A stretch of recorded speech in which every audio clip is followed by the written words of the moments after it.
Okey, hari ini kita akan membuat tiga jenis model Ducati untuk compression exhaust. Di sini kita ada Panigale R 1199. Sini 1199. Sini Diavel. Okey. Exhaust di sini menggunakan Termino ni Akrapovic dan custom by Torpedo Empire. Torpedo Performance. Ya. Okey, kita akan start dengan Diavel dulu. Okey. Start. Jarak 3 kaki.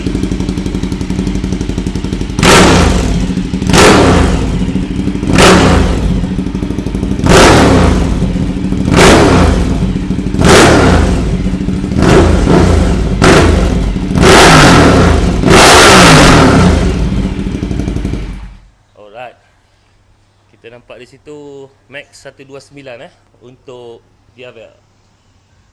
Kita test pula Panigale 1199.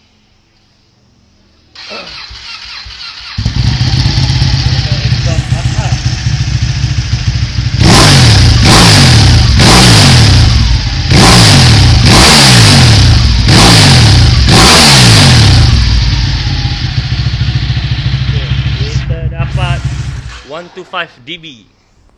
Di sini pula yang paling huru-hara ni. 1119 Panigale R. Jauh sikit. Jangan sikit.